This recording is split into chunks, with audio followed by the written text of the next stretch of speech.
everyone, my name is Meghan Wieser. I'm a physio coach at Recharge, and today we are doing a myth-busting episode for you. So we're gonna debunk some of the common things you hear in healthcare. We hear that deep squatting is bad for your knees or bad for your hips, and that is just plain not true.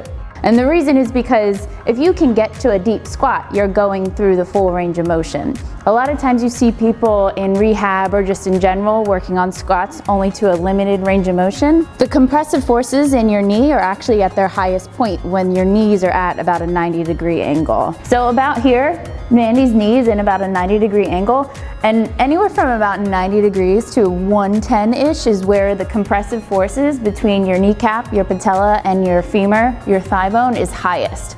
So if you're constantly working in that range of motion, you're only doing yourself a disservice. So if you have the range of motion to go to a deep, full squat and come back up, if you're able to repetitively do that, you're dispersing forces throughout your full range of motion of your knee, and that's actually really good for you. If you can't do a full deep squat because of whether that be because of hip or ankle mobility, working towards achieving full range of motion is a good way to do that. Or even sliding a few plates underneath your heels if you're doing squats already, or having a target to reach your hip toward is a really good way to start and get yourself to a full deep squat. Oftentimes we're told that we're not allowed to deadlift with low back pain, or you shouldn't deadlift with low back pain, or you shouldn't deadlift because you'll get low back pain. And actually here at Recharge, we often use deadlifts as a way to treat patients with low back pain. And that's because it helps develop strength in your hip extensors and helps you to be able to disassociate spinal movement with hip movement. So Mandy's gonna demonstrate a deadlift here, and done correctly, deadlifts are actually very protective of the back. So you can see her spine stays in pretty much the same position throughout the entire movement. It's just her hips moving. So if you have low back pain, deadlifts are actually a very good way to help build the strength in your hips and in your back. So deadlifts are actually a really good movement if you have low back pain to help develop some strength in your hip extensors and in your back and help prevent pain in the future. Running's bad for your knees.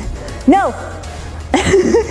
A lot of times you'll hear physicians or other healthcare providers telling you that running is bad for your knees, or you'll get arthritis from running, and that's just not actually true.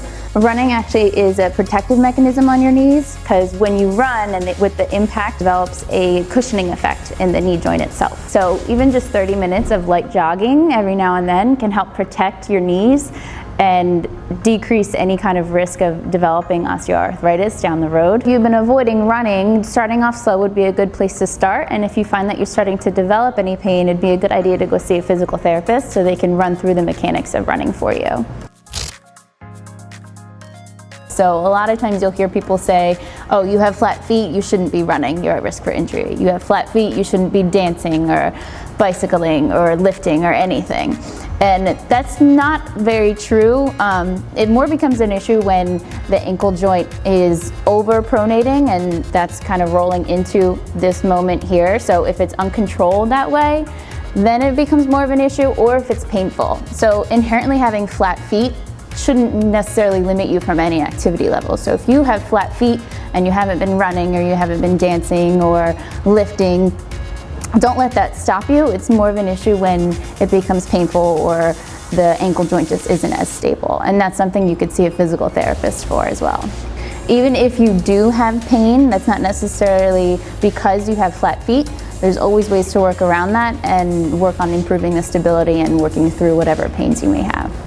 With having flat feet, you can still have strong feet and good intrinsic stability in your feet, but they'll still be flat, which isn't a bad thing. So our fifth and final myth that we're debunking for you today is that women are often told to not strength train, whether that be because they'll become bulky, or because of hormonal disturbances, or because women could injure themselves while strength training or while lifting, and that's just not true. What we know based on being physical therapists and in the research, it's actually protective of our joints and our tissues to strength train and become stronger, and to promote longevity in general with health. Okay, so to summarize today for the 5 myths that we have debunked for you. 1, deep squatting is bad for your knees, which isn't true. 2, deadlifting is bad if you have low back pain. Deadlifting is bad because you could get low back pain. 3, running is bad for your knees. 4, flat feet can prevent you from doing any kind of activity. 5, strength training with women. So if you have any questions regarding any of those or want more information, please reach out to us.